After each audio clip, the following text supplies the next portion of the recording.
Her phone vibrated between us. Not loudly, not urgently, just enough to be noticed.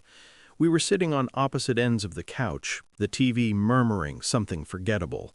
Her legs tucked beneath her, my arm resting where it always did, familiar, practiced. The screen lit up. She reached for it too fast. That was the first fracture. Not panic, not guilt, instinct. I watched her thumb hover, then flip the phone face down on the cushion. A casual movement, too casual. She smiled at me like nothing had happened. I smiled back. Inside, something shifted. Not pain, not yet. A quiet recalibration, like a system detecting an anomaly.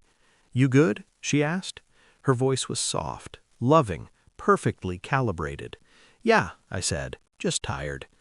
The phone vibrated again. This time she didn't look at it. That was the moment I knew whatever lived inside that screen wasn't meant for me. The room felt smaller, the air denser, my heartbeat slowed, not because I was calm, but because something in me had switched to observation mode. I didn't ask who it was. I didn't reach for the phone. I didn't need to. Some truths announced themselves without speaking. For days after that, everything stayed normal. That was the cruel part. She still kissed me before leaving, still asked about my day, still laughed at the same jokes, still slept beside me like there was nothing lodged between us. But there were changes. Her phone never left her hand, the screen dimmed faster, passwords changed. I noticed the pauses, tiny surgical gaps in conversation where she used to speak freely. I noticed how she angled the phone away when texting, how notifications no longer showed previews. She stopped saying names, just someone from work, just a friend, always vague, always clean. I told myself I was overthinking, that love does this to people, makes them paranoid, makes shadows where none exist. But my instincts have never been dramatic. They are precise, and they were awake now. One night she showered longer than usual. Steam filled the bathroom, the mirror fogged, music played too loud. Her phone lay on the bedside table, unlocked. That never happened.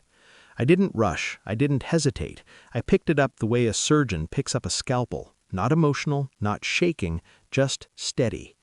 The messages weren't explicit, they didn't need to be. Inside jokes, late-night timestamps, intimacy hidden in familiarity, and one line that ended everything. "I miss waking up next to you." I put the phone back exactly where it was. She came out smiling. I smiled back. I didn't confront her. Confrontation is for people who want explanations.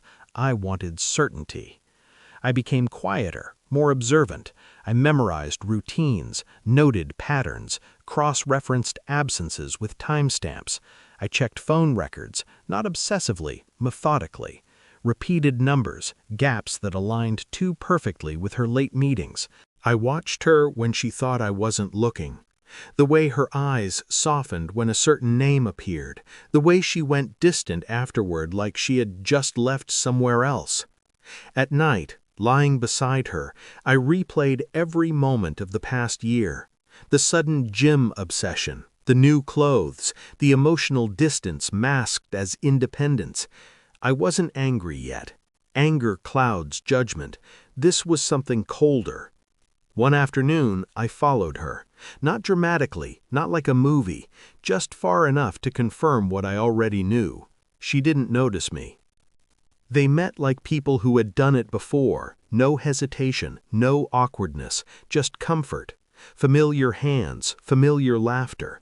I stood across the street and watched my life dissolve into clarity. I felt nothing. That terrified me. The final confirmation arrived quietly. An email, a synced backup she forgot existed. Photos, not explicit, not necessary. Her reflection in his mirror, his hand in her hair. A hotel room I recognized from a trip she claimed was with friends. I waited until dinner, until she poured wine, until she sat across from me. I slid my phone across the table. She looked down, then froze. Silence stretched, her breath caught, her face drained of color. She didn't deny it, didn't even try. "How long?" I asked. My voice didn't shake. She cried, apologized, explained, the usual script, confusion, loneliness, mistakes. I listened like I was listening to the weather. When she finished, I nodded once. "I know," I said. That broke her. I stood up, not abruptly, calmly. "I didn't discover it tonight," I said. "I confirmed it." She looked at me like I was a stranger.